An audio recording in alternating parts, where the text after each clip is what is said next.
Hi friends, మా పాప అయితే ఇంట్లో ఉండి వాళ్ళ కేక్ చేసుకుంది. అది వచ్చిందా పోయిందా చూడాలి. మాకైతే డౌటే. ఆహా, సూపర్ వచ్చింది. ఇట్లా మీరు కూడా ట్రై చేయండి ఫ్రెండ్స్. ఇంట్లో చెప్పిన మాట వినకుండా ఇగో ఇట్లా చేయాలి. మనం చెప్తే మనది వినరు, వాళ్ళకి నచ్చినట్టు చేసుకున్నారు. చూడండి, కట్ చేస్తుంది చూడండి ఎంత బాగా వస్తుందో. మీరు కూడా ఇలానే ట్రై చేయండి. చెప్పిన మాట వినొద్దు, మీకు నచ్చినట్టు చేసేయండి. ఓ షేప్స్ అలా వస్తాయి.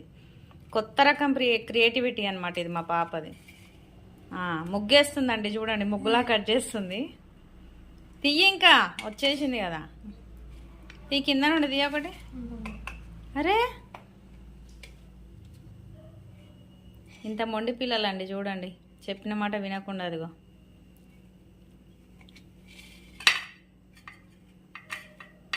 మళ్ళీ మళ్ళీ తినాలనిపించే కేక్. ఇప్పుడు తనే తిని చెప్తుంది మనకి ఎలా